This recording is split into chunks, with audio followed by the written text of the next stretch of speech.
بسم الله الرحمن الرحيم. الحمد لله رب العالمين، والصلاة والسلام على رسوله الكريم وعلى آله وأصحابه أجمعين. أشهد أن لا إله إلا الله وأشهد أن محمدًا عبده ورسوله. اللهم صل وسلم وبارك على نبينا محمد وعلى آله وأصحابه أجمعين. أما بعد، يقول الله سبحانه وتعالى: ما يأتيهم أي كفار مكة من ذكر من ربهم محدث، أي من آيات القرآن جديد النزول عليهم، إلا استمعوه وهم يلعبون. والمقصود باللعب هنا الاستهزاء، فهم يستمعون إلى آيات الله سبحانه وتعالى مستهزئين بما يسمعونه ومنكرين لما فيه من الأخبار وما فيه من الأنباء وما فيه من الوعود. يقول الله سبحانه وتعالى: لاهية قلوبهم. يجمع الله سبحانه وتعالى في القرآن بين اللعب واللهو في عدة آيات. وما الحياة الدنيا إلا لعب ولهو. وأحيانا يقدم اللهو على اللعب في آيتين. يقول العلماء: اللعب يكون في الأفعال والأقوال، واللهو يكون في القلب. يقول الله: لاهية قلوبهم، أي قلوبهم غافلة عن تدبر معاني هذا الكتاب العظيم، وقلوبهم غافلة ولاهية عن عظم شأن الرسول صلى الله عليه وسلم ورسالته وآياته.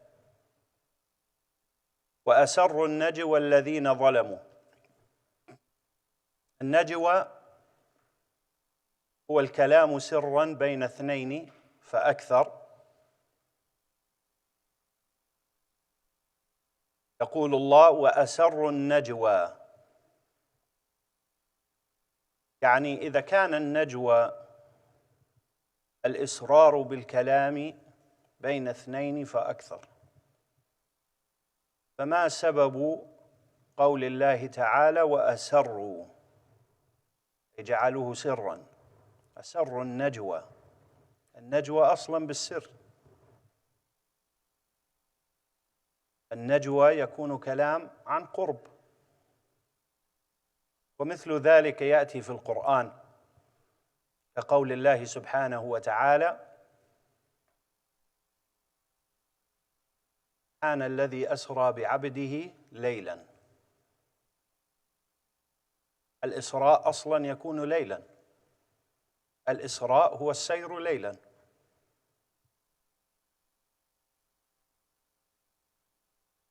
فما المقصود بقوله تعالى: أسرى بعبده ليلا؟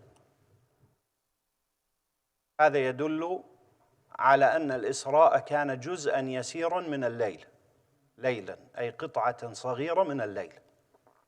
كذلك قوله هنا: وأسروا النجوى.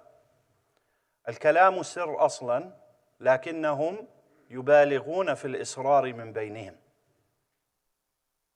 يقول تعالى: وأسروا النجوى الذين ظلموا. هذا بدل من الواو، واو الجماعة في أسروا، يعني أسر الذين ظلموا النجوى. يقولون في صيغة السؤال لكنه خبر: هل هذا إلا بشر مثلكم؟ أي ليس هذا إلا بشر مثلكم. أفتأتون السحر وأنتم تبصرون؟ يعني هل تسحرون وأنتم تنظرون إلى السحر وتعلمون أنه سحر؟ وقولهم هنا: هل هذا إلا بشر مثلكم، يقصدون بذلك رسول الله صلى الله عليه وسلم، هل هذا إلا بشر مثلكم، ويقولون ذلك وكأنه يدل على كذبه، حاشا له عليه الصلاة والسلام، فهو الصادق المصدوق. ما الارتباط بين كونه بشرا ورسولا؟ لماذا يتنافى الأمران عند هؤلاء؟ لماذا إذا كان الإنسان بشرا لا يمكن أن يكون مرسلا من قبل الله؟ لا تنافر بين الأمرين ولا تنافي. يقول الله سبحانه وتعالى آمرا النبي صلى الله عليه وسلم: قل إنما أنا بشر مثلكم. هذا لا عيب فيه ولا نقص فيه، ولا يتنافى مع حمل الرسالة والنبوة وأعباء النبوة. إنما الفرق يوحى إلي، فكون الوحي يأتي إليه يقتضي ذلك أمورا عدة، من العصمة ومن الصدق ومن الأمانة ومن الشجاعة وكمال العقل وكمال الخلق وكمال الخلق وهكذا. فهذه صفة زائدة وليست أصلية، فلا عيب في كونه بشرا، إذ ذلك لا يتنافى مع كونه نبيا ورسولا عليه الصلاة والسلام. ثم يقولون: أفتأتون السحر وأنتم تبصرون؟ يزعمون أن الكتاب الذي جاء به النبي صلى الله عليه وسلم يزعمون أنه سحر، ويزعمون أنه من عمل ساحر، ويزعمون أشياء كثيرة، وفي الحقيقة هذه الأشياء والأوصاف التي ينعتون بها رسول الله صلى الله عليه وسلم زورا وبهتانا فإنها نعوت متنافرة لا تجتمع في شخص واحد. يقولون مجنون ويقولون شاعر، هذا يتنافى. الشاعر في قمة الذكاء، والمجنون المفتقد للعقل. يقولون أضغاث أحلام، ويقولون بل افتراه كما سنسمع. طب يا نايم يا كايم، يعني واحد، يعني النائم يأتي بمثل هذا، ثم إذا كان يقظا قالوا افتراه. هذه نعوت متنافرة. وأما نعوت الله له من كونه بشرا ومن كونه رسولا ونبيا ليست متنافية، فلا حجة لهم في ذلك، وإنما يعللون أعمالهم القبيحة وردهم الحق بهذه العلل الواهية العليلة. قال الله تعالى ردا على هذا وحكاية عن النبي صلى الله عليه وسلم، قال ربي يعلم القول في السماء والأرض، يعني تتناجون مني لكن الله أخبرني بما تناجون به. كيف علمت ذلك؟ علمت ذلك أن الله أخبرني، إذ يعلم القول في السماء والأرض. هل هذا القول منكر؟ هل هذا القول مما يستوجب عذاب الله؟ الجواب نعم. فلقائل أن يقول لماذا لا يعذبهم بقولهم؟ قال وهو السميع العليم، أي يعلم متى يحل العذاب، ويعلم سبحانه وتعالى من سيتوب عن هذا ومن فيه خير ومن ليس فيه ذلك فهو السميع للأقوال العليم بالنيات وبما تستكن الصدور. Allah subhanahu wa ta'ala mentions here in the 3rd verse of Surah Al-Anbiya, He mentions the state of the people who rejected the message of the Prophet sallallahu alaihi wasallam. Their state of being, that their hearts are in a very sidetracked and cluttered with play and jest, and they are not taking the Qur'an and its narrative seriously. Because even if a person were to reject the conclusions that the Qur'an gives us, it doesn't mean that a person would take the matters that the Qur'an deals with lightly. The Qur'an deals with what matters? The most important matters that could have any bearing on any human being's life. Why do I exist? Who is my creator? There is a resurrection. What is after death? What is death itself? What is the nature of the soul? These kinds of things that the Qur'an speaks about. Where did we come from? Where are we going? What awaits us after death? The descriptions of Allah. So this is not something to be taken lightly. This is not something that should be joked about, or something that any person who has any respect or reverence for Allah would take in any kind of joking matter. And so, we see that there is a general lack of respect for these topics, even if they disagree with the conclusions that the Qur'an draws. So the Qur'an tells us, Allah subhanahu wa ta'ala tells us of His descriptions. Allah subhanahu wa ta'ala tells us of the nature of our existence. Allah subhanahu wa ta'ala tells us of all of these things. These are the most important things to any of us. Tells us our descriptions, who we are in the scheme of things. There's nothing more important than this, ever, never. There is no topic more important to any human being than this, whether they know it or not. And so the fact that the antagonists of the Prophet ﷺ would take these topics lightly, and would take these topics with mockery, and would make a mockery of the conclusions drawn by the Qur'an, tells us that they don't take these topics very seriously anyways.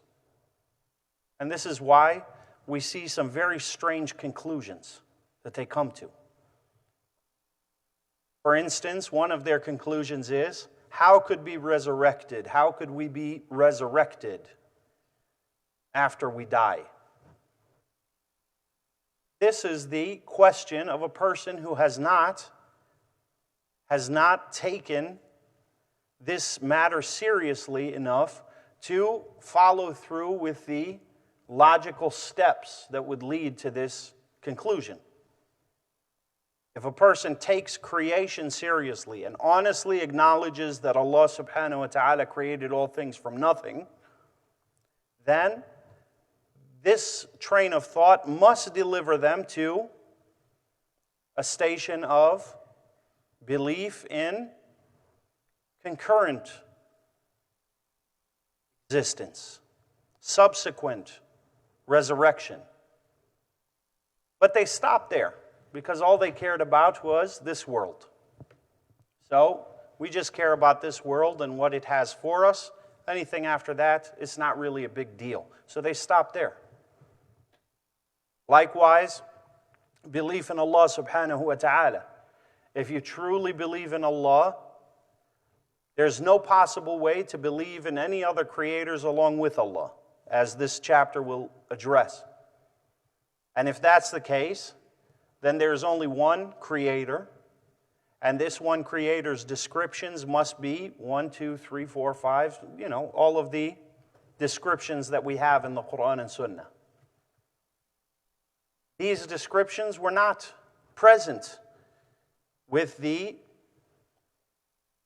Jahiliyyah Arabs, most of them, a lot of them. Like, for instance, a good example of this is one of the most common names today of all time is the name Abdul Rahman, right? And this is one of the most profound names of Allah, Ar-Rahman. They acknowledged the name Allah, but they did not acknowledge Ar-Rahman. قالوا وما الرحمن. Why didn't the pagan Arabs affirm the name Ar-Rahman for Allah subhanahu wa ta'ala? The answer is, they could not conceptualize anyone with that amount of mercy, not even Allah subhanahu wa ta'ala. So the name fell into disuse. And when we research this name, Abdul Rahman, we find, or Ar-Rahman, we find that only 2 or 3 instances in all of the Jahiliyyah does anybody have the name Abdul Rahman. Most people would have the name Abdullah. That was a common name. Abdul Rahman, almost unheard of. Why? Because this name articulates immense, unfathomable amounts of mercy, and they believe that this was not even a description of Allah subhanahu wa ta'ala himself. Not even He has that much mercy. And so on and so forth. The conclusions that they had arrived at with regards to Allah subhanahu wa ta'ala and His names and attributes and His abilities and so forth, they were not in line with the rudimentary beliefs that they held. And so, the reason for this is that Allah subhanahu wa ta'ala said, لَاهِيَةً قُلُوبُهُمْ. Their hearts are just in constant play, in constant seek of enjoyment. That's it. In constant pursuit of happiness, whatever that is. Right? We have this idea going around. It's even written in the Constitution that every man has the God-given right to freedom and liberty and the pursuit of happiness. What does that even mean, the pursuit of happiness? That's not a very good thing to pursue all the time, in all cases. If a person is dictated by the pursuit of happiness in making his decisions, a lot of his decisions will be very bad decisions. It would be more correct if it was the pursuit of meaningfulness. And in pursuit of meaningfulness, a person may find happiness, yes.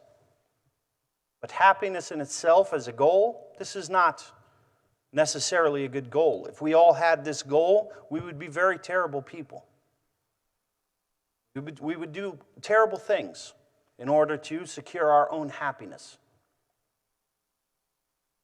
Rather, we pursue that which is meaningful, even if it doesn't make us happy. And we relinquish the pursuit of things that are not meaningful, even if they may make us happy. This is a yardstick that even many Muslims today have come to misunderstand. And this is where a lot of these ideas come from that we hear people talking about, some of these, a lot of these, very airhead kind of self-absorbed celebrities, whatever makes you happy, as long as you're not hurting anyone else and it makes you happy, then go ahead and do it. I mean, this is a terrible metric system to use in justifying good and evil.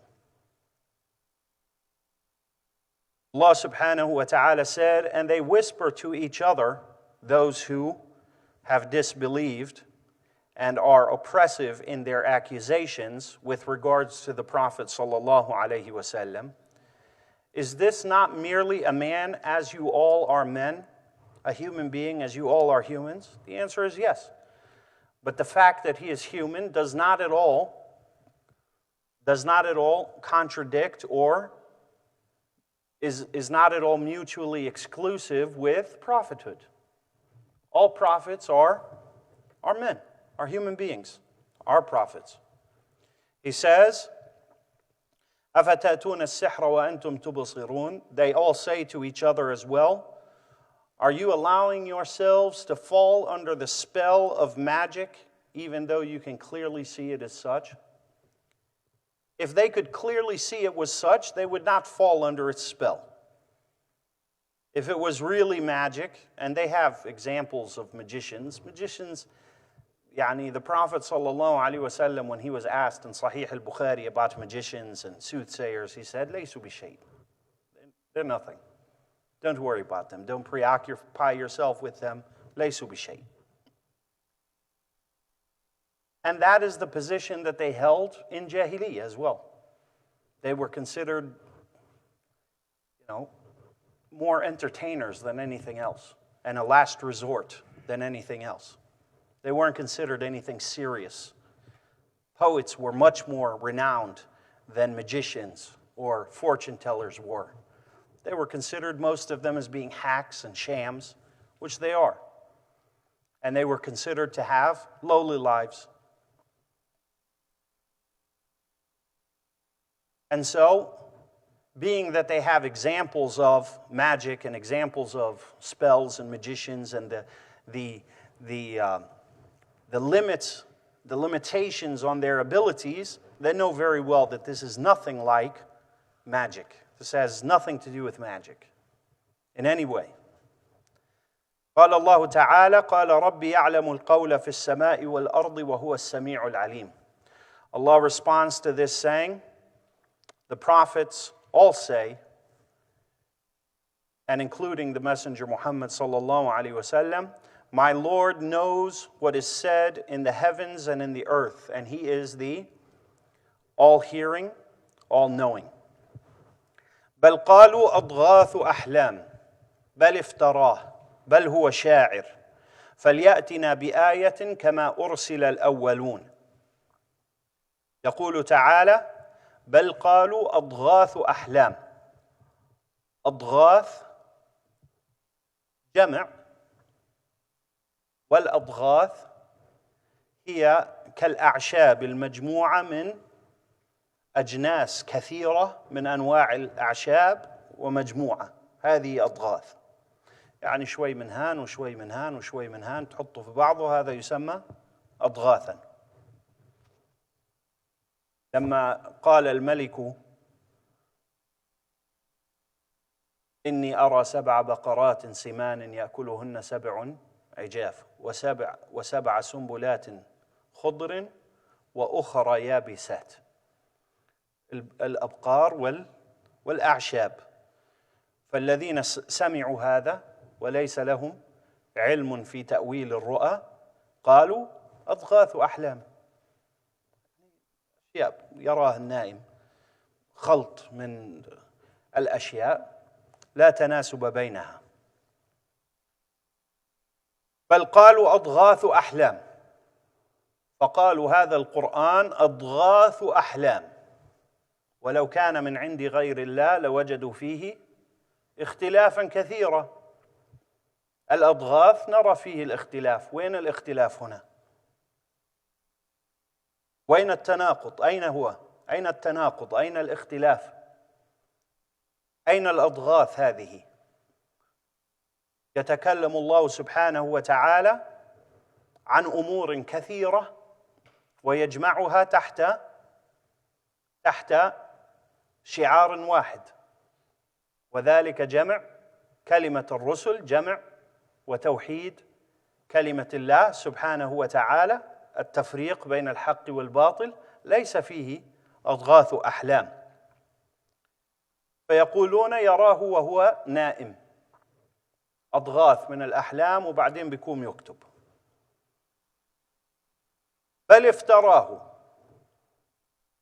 يعني أضغاث أحلام يأتي عليه بلا إرادة، افتراه ضد ذلك تماما، لأنه يتقول ويتكلف الشيء ويأتي به عن قصد. فأيهما؟ إما أن يكون قاصدا وإما أن يكون غير قاصد، إما أن يكون مكذبا وإما أن يكون على حسب قولهم كذابا. لا يمكن أن يكون مكذبا كذابا، لا يمكن أن يكون حالما هذه الأشياء ومفتري هذه الأشياء. فهم يناقضون أنفسهم بزعمهم أنه يناقض نفسه عليه الصلاة والسلام. بل قالوا أضغاث أحلام، بل افتراه، بل هو شاعر. وهذا لا يشبه الشعر، ليس على أبحرة الشعر المعروفة للجاهلية، ولا على وزن الشعر، ولا على صيغة الشعر. إذا قرأت الشعر الجاهلي كالمعلقات السبع مثلا التي علقت في الكعبة، تجد أن هذه الأشعار صعبة بمكان، متكلفة، وإن كان فيها جمال وإن كان فيها حكمة إلا أنها صعبة على الفهم، متشتتة في الفكر، ومضلة في المعنى. الله عز وجل يقول عن الشعراء، يقول سبحانه وتعالى: في كل واد يهيمون ويقولون ما لا يفعلون. فالشعراء كثر، وأقوالهم فيها المبالغة، وفيها الأشياء غير مجربة، وأشياء مزعومة من غير علم ولا بيان ولا برهان، والكلام صعب ولا يفهمه كل أحد، وفيه غموض، وفيه أشياء غير مرادة للشاعر أصلا. الشاعر يقول الشيء وهو يقصد شيئا والمستمع يفهم شيئا آخر، ليس من الوضوح بمكان. الشعر صعب، وأيضا يغير اللغة من أجل أن يضع الأبيات على موازين الشعر. فيقولون علماء اللغة: يجوز للشاعر ما لا يجوز لغيره، لأنه يأتي أحيانا بأشياء لا تجوز في الكلام النثر، وإنما يقول هذا الكلام بهذه الصيغة، يرفع المنصوب وينصب المرفوع ويجر المرفوع ويقص الكلام ويجعل الكلام مبتورا. لماذا؟ لأنه متقيد بأبحرة الشعر غصبا عنه، فيغير اللغة نفسها من أجل أن يجعل الشعر متناسبا. وهذا خلاف القرآن تماما. القرآن أبلغ الكلام وفيه أصول اللغة، وليس على وزن معروف، ولم يعهد لا قبل الجاهلية ولا بعد الجاهلية. والكلام من أنفس الكلام ومن أيسر الكلام. ولقد يسرنا القرآن للذكر. القرآن يعيد ويكرر ومثاني ومتشابه، فهذا يتنافر مع الشعر تماما. لا يمكن أن نقول أضغاث أحلام ونقول افتراء ونقول شعر أو شاعر في نفس الجملة، كيف؟ فليأتنا بآية كما أرسل الأولون. ما معنى هذا؟ فليأتنا بآية كما أرسل الأولون. هل من نبي لم يأتي بآية؟ لا، ما في نبي مرسل من الله إلا وجاء بآية. يقول النبي صلى الله عليه وسلم في حديث أبي هريرة في الصحيحين: ما من الأنبياء من نبي إلا أوتي من الآيات ما مثله آمن عليه البشر. ما في نبي يأتي بغير آية، بل آيات، بل النبي نفسه آية. وقرن الله بين آياته وآيات القرآن في آيات عدة. وكيف تكفرون وأنتم تتلى عليكم آيات الله وفيكم رسوله. قرن الله بين القرآن والرسول. كيف؟ آية على آية، نور على نور. فالرسول نفسه آية، وأقوال وسيرة الرسول نفسه آية، وكذلك ما يأتي به من خوارق العادات تدليلا على صدق رسالته، هذه كلها آيات. فعن ماذا يتكلمون حين يقولون فليأتنا بآية، وكأنه لم يأتي بآية؟ الجواب: لم يأتي بما يشتهونه.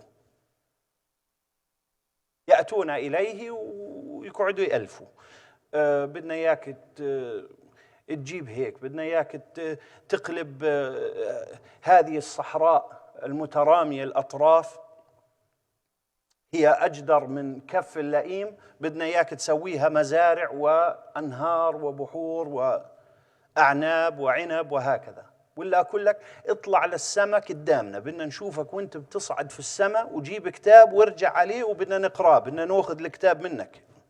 يعني هذا ما يكفي انك تطلع في السماء وترجع في كتاب، هذا لا يكفي. لابد أن نتناول القرآن بأيدينا ونقرأه، وهم لا يحسنون القراءة. بل ائت بالله وملائكته قبلا، اجعل الأموات يتكلمون، ائت بكتاب إذا تلي انشقت الأرض واندكت الجبال وتكلم الموتى، وهكذا يأتون بأشياء لا علاقة لها بالحق. والنبي صلى الله عليه وسلم أمر مرارا وتكرارا إجابة على أمثال هذه: إنما أنا بشر، إنما الآيات عند الله. الآيات التي تجري على يدي تكون من الله بإذن الله. أنا لا أتقول على الله ولا أفرض على الله أن يفعل كيت وكيت. ولو جاء بكل ما يشتهونه لم يؤمنوا، ولو جاء بكل ما يشتهونه لاتهموه. لاحظ، لاتهموه. يعني لو كان هذا الرسول كلما أتوا إليه بغريب جاء بها عيانا، أولا لا يؤمنون، ثانيا يستهينوا به ويتهمونه. أنت يعني كيف أنت مرسل من الله وكل من كلك سوي إشي بتسويه؟ كيف؟ أليس لله قول في هذا؟ فهم يريدون منه ما لا يرضونه لأنفسهم وما لا يرضونه لأبنائهم ولذويهم. يريدونه أن يدلل على صدق رسالته وفي الوقت نفسه يطيعهم في الأمر كله، وهذا الأمر لا يمكن. لا يجب الإتيان بآية على مراد السامع، إنما يجب الإتيان بآية تبهر السامع. خلاص، إذا السامع عرف أن ذلك لا يقدر عليه إلا الله ولا يجري ذلك على يد أحد إلا رسول، قامت الحجة. ما في حجة بعد ذلك، وإن كانت الآية على غير مراد السائل، سواء انشق البحر أو انشق القمر، أو سواء تكلم الموتى، أو سواء أخرج الموتى، أو صنع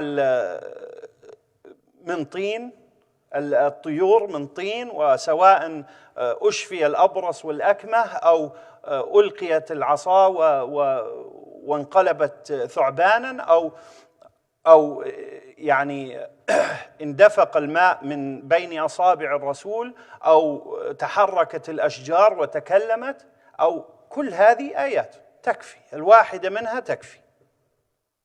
فلا يجب عليه ذلك، وليس ذلك من صفة الأنبياء. Allah subhanahu wa ta'ala says, his antagonists claim that this is a mad mixture of dreams, meaning the Qur'an. It's a result of nightmares. They also claim that he is the author of this book, and it does not come to him from Allah. They also claim that he is a poet. If we examine these claims here, we see that these claims are very contradicting. They are describing him with the greatest of intellectual feats, and they are simultaneously describing him with mental deficiency. If a person goes to sleep and is plagued with nightmares and hallucinations, this articulates mental illness. And if a person is a master poet, this articulates extreme intelligence. How can both of these be his description? Sallallahu alaihi wasallam. How is that possible? Either a person is mad or a person is sane. They can't be both at the same time. Either a person is intelligent or they are unintelligent. Either they are articulate or they are inarticulate. They can't be both simultaneously to fit the person's mood. But this is a pattern that we're going to see recurring throughout this debate. Contradiction. Contradiction. We see that the Quran contains none, and his antagonist's platform and foundation is made of a house of cards, of contradiction. One minute they say this, the next minute they say this, the next minute they say this, and they don't believe any of this. This is just any way to reject the truth, in any way that I can. Reject the truth with the most outrageous insult, or reject the truth with the most benign of subjects, like, he's just a man like you. Nobody said I wasn't. Nobody said the Prophet ﷺ wasn't a man. No one said that he was superhuman, that he is not subject to what humans are subject to. No one said that. That's not a claim that was made. And that is what we refer to in debate as a straw man. What is a straw man? A straw man in debate is when you paint a picture of a non-existent enemy and then you proceed to attack that enemy that doesn't exist. Right? So they'll say, for instance, he's just a man. Okay?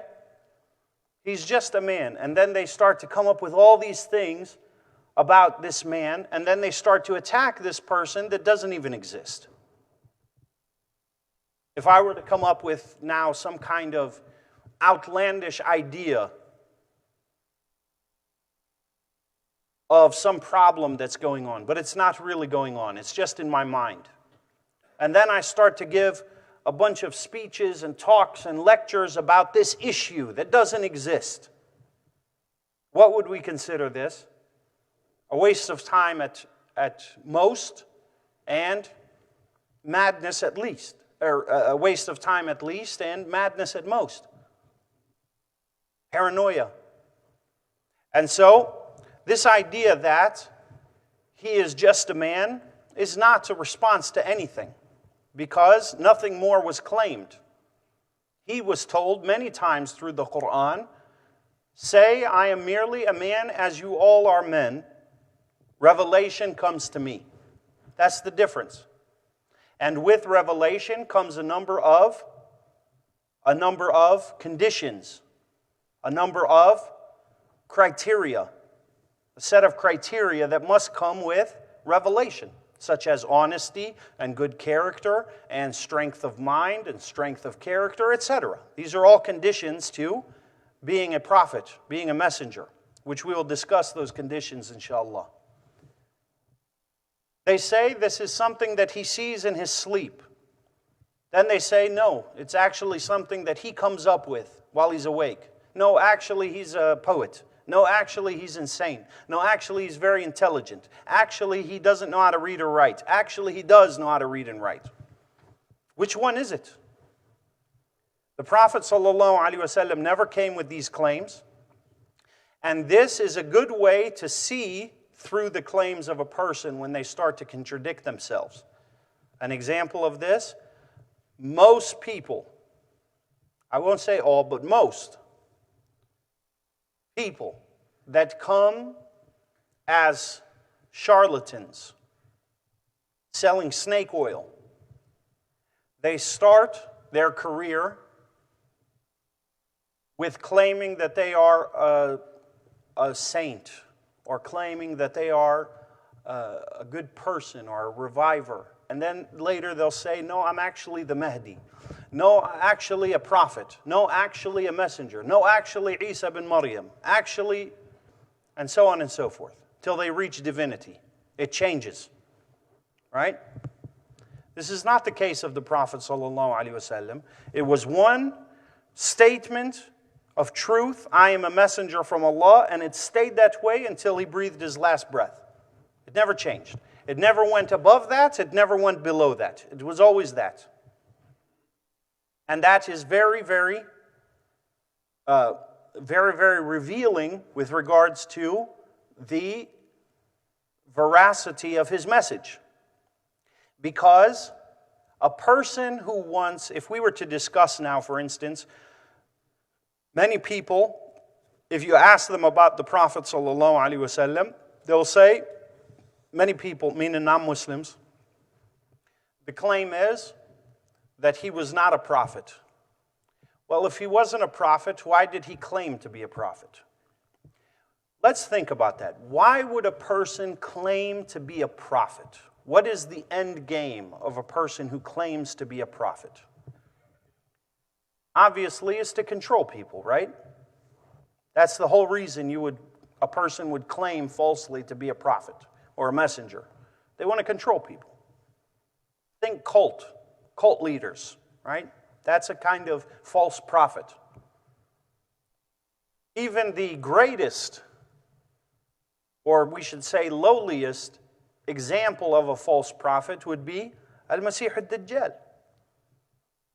The false Messiah that will come at the end of time, the greatest fitna.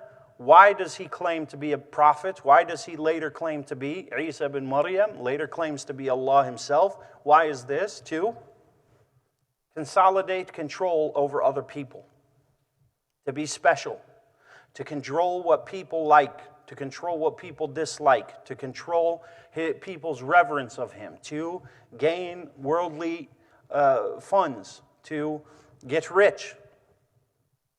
We have modern day examples of this. Have we heard of Scientology before? Scientology. A lot of Hollywood actors and so forth are Scientologists. It's a cult. And it was conceived by a man, L. Ron Hubbard. Now this man, if we look into his history, we see just a year before he claimed to be a messenger and come up with this new religion, he said to his friends, you know what the best way to become a millionaire is? To pretend like you're a prophet. And a year later, he came up with Scientology. That's a true story. Why not? Why else would you want to claim to be a prophet and subject yourself to people's ridicule and anger? And so if we look at the Prophet ﷺ's life, a person who first claims this is his desire is to gain control over people. Would they ever be satisfied Would they ever be satisfied with just being a prophet? No. It's going to keep, the more control they get, the more hungry they're going to get. So it jumps from a saint to a prophet to the Mahdi to the prophet to the messenger to a part of divinity to the Son of God to all these things that people come up with. It doesn't stay in one place. It shifts as this person desires more and more power over people. But when we look at the Prophet ﷺ's life, nothing in his 40 years prior to being a prophet articulates that he was in any way greedy or narcissistic or megalomaniac or anything like this. Nothing would articulate that. And then when he was a prophet, he remained as such for 23 consecutive years. That didn't at all stray or veer from that meaning. So this articulates to us what? Consistency. وَلَوْ كَانَ مِنْ عِنْدِ غَيْرِ اللَّهِ لَوَجَدُوا فِيهِ اخْتِلَافًا كَثِيرًا. That consistency is only found in the touch of God, in the touch of Allah subhanahu wa ta'ala. Human beings are fundamentally inconsistent creatures. Human beings are fundamentally contradicting.